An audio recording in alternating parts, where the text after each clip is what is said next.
20 साल बाद जब खुला माँ का संदूक तो तीनों बेटों का मुंह फटा रह गया। हेलो फ्रेंड्स, कैसे हैं आप लोग? आई होप आप लोग सब अच्छे ही होंगे। तो आज मैं आप लोगों के लिए एक बहुत ही दिलचस्प और आप दिल को छू लेने वाली कहानी लेकर आई हूँ, संदूक का रहस्य। सावित्री देवी 75 साल की हो गई है। सावित्री देवी के 3 पुत्र हैं। सावित्री जी के पति का देहांत तब हो गया जब वो 55 वर्ष की थी। सावित्री जी एक छोटे से पुराने घर में रहती है जिसको उनके पति ने ही बनवाया था। तीनों बेटे उनके साथ तो नहीं रहते, लेकिन ऐसा एक भी दिन नहीं रहता जब वो उनसे मिलने या उनकी सेवा करने नहीं आते हों। तीनों की पत्नियां भी दिन में आती हैं, यानी यूं ही समझ लीजिए कि उनका घर कभी खाली नहीं रहता। कोई न कोई वहाँ उनकी सेवा चाकरी में लगा ही रहता है। तीनों बेटों ने अलग अलग अपना घर बना रखा है। सबकी अपनी पर्सनल लाइफ भी है और परेशानियाँ भी हैं। आदमी चाहे कितना भी बड़ा बन जाए, उनकी परेशानी कम नहीं होती। अमीर से अमीर इंसान को भी यह परेशानी होती है कि वो अमीर कैसे बना रहे। तीनों बेटों ने कई बार जिद भी की, माँ उनके साथ जाकर वहाँ रहे, लेकिन उन्होंने कहा कि वो यहीं रहेंगी, उसी घर में। उन्हें और कहीं चैन नहीं आता है। आप ऐसा बिल्कुल मत सोचिए कि यह तीनों बेटे बड़े सुपुत्र हैं, इसीलिए यह अपनी माँ की सेवा में लगे रहते हैं। 3 बेटों को उनसे ज़्यादा प्यार या लगाव की असली वजह कुछ और है।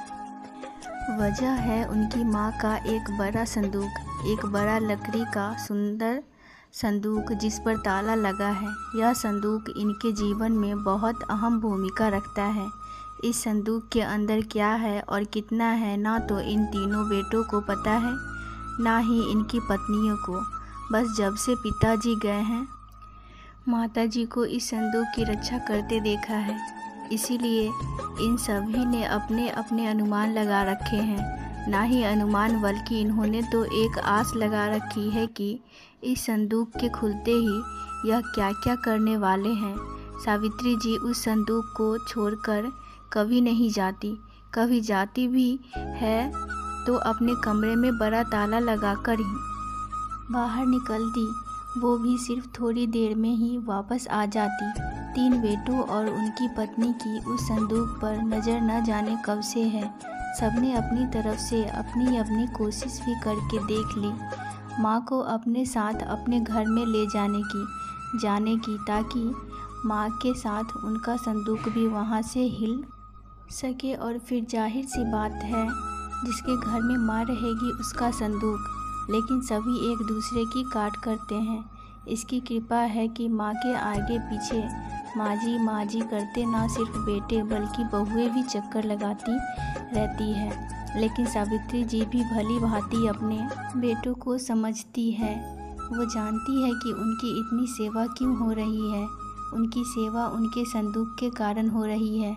उन्हें पता है, जिस दिन यह संदूक इनके हाथ आया उस दिन उनका मूल्य कुछ भी ना रह जाएगा। तीनों भाइयों और उनकी पत्नियों में यह बातें हैं कि माँ के पास ना सिर्फ उनका सोना है, बल्कि उनकी सास का सोना भी इसी संदूक में है।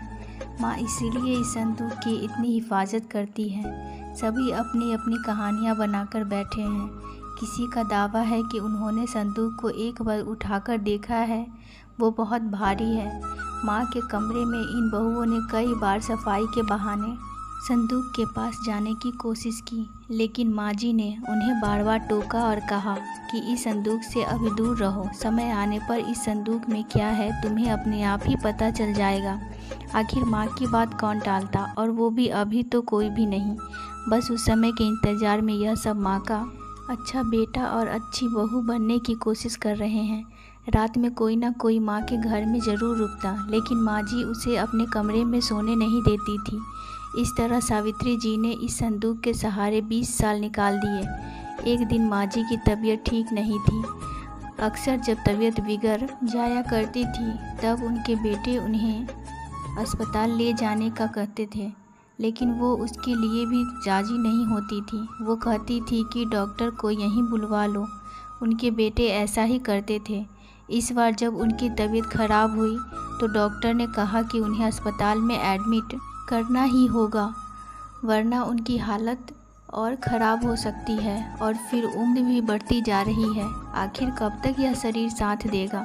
डॉक्टर के यह जवाब देने पर तीनों भाइयों को दुख से ज़्यादा उत्साह दिखाई दिया। उनकी पत्नियों की आंखों की चमक साफ दिखाई दे रही थी। सावित्री ने उन्हें कमरे के बाहर खुसफुस करते सुना। तीनों इस बात पर चर्चा कर रहे थे कि माँ के जाने के बाद संदूक में जो भी है वो आपस में बांटा जाएगा, सबको बराबर बराबर मिलेगा। सावित्री जी ने यह सब सुना तो उनको अंदाज़ा लग गया कि अब समय हो गया है इन सब को यह बताने का कि आखिर इस संदूक में क्या है। उन्होंने आवाज़ लगाकर अपने तीनों बेटों और बहुओं को अंदर बुलाया। सबने आते ही कहा, माँ अस्पताल चलते हैं, आप वहाँ जाकर ही ठीक होंगी। माँ ने कहा कि पहले वो जान लो जिसके लिए तुम सब इतने सालों से चक्कर लगा रहे हो, उसके बाद तुम्हारी मर्जी। इस संदूक में तुम तीनों के लिए मेरे पास कुछ है जो मैं तुम्हें आज देना चाहती हूँ। माँ ने अपने तकिए के नीचे से एक चाबी निकाली और धीरे से खड़ी होकर संदूक को खोलने के लिए नीचे झुकी। वहाँ खड़े सभी बेटे और बहुओं की धड़कन तेज थी। आज उनके वर्षों का इंतज़ार खत्म हो रहा था। माँ ने संदूक खोला। संदूक में 3 अलग अलग कपड़ों में लपेट कर कुछ रखा हुआ था। सबकी आंखें बड़ी आश्चर्य के साथ उस संदूक की ओर ही थी। माँ ने कपड़े में लपेटा हुआ सामान आकर उठाने को कहा। तीनों बेटों ने एक एक सामान उठा लिया और उसे खोलकर देखा। कपड़ा खोलते ही कमरे में मौजूद हर एक इंसान का मुंह फटा का फटा रह गया। उन कपड़ों में से निकली एक भारी पत्थर तीनों के हाथों में था। एक एक पत्थर। यह क्या माँ, इतने दिनों से तुम इन पत्थरों को संभाल कर रखी हुई थी और हमें बेवकूफ़ बना रही थी। हमने सोचा तुमने गहने संभाल कर रखे हैं। माँ ने कहा, मैंने तुम्हें कब बेवकूफ़ बनाया, और गहने तो थे, बहुत थे, लेकिन कब किसके लिए कितने बेचे इसका मैंने हिसाब नहीं रखा। जब तुम्हारे पिता आखिरी समय में थे तब हमारे पास कुछ नहीं था। तुम तीनों ने शादी के बाद ऐसा मुंह फेरा, क्या तुम्हें पता है कि किस अभाव में अंतिम समय गुजारा। पर उस समय भी उन्होंने तुम्हें कुछ नहीं कहा। उन्होंने उस समय भी मेरा सोचा। उन्हें पता था कि उनके जाने के बाद उनके बेटे मेरे साथ भी यही करने वाले हैं, इसलिए उन्होंने मेरे लिए इस संदूक का उपाय खोजा। देखो कितना सही उपाय दिया था। तुम लोगों को बेवकूफ़ बनाना या तुम लोगों से सेवा करना ना उनका मकसद था ना मेरा। वो तो चाहते थे कि उनके जाने के बाद मैं अकेली ना रहूं, बेटे मेरे साथ हो, मेरी आंखों के सामने, बस यही इच्छा थी। अब मैं शायद ज़्यादा ना रहूं, इसीलिए मैंने तुम्हें सब बता दिया। सभी बेटे बहू अब कमरे से बड़बड़ाते हुए और गुस्से से निकले। करीब 1 घंटे तक माँ के कमरे के बाहर ही सब एक दूसरे पर अपना गुस्सा निकाल रहे थे।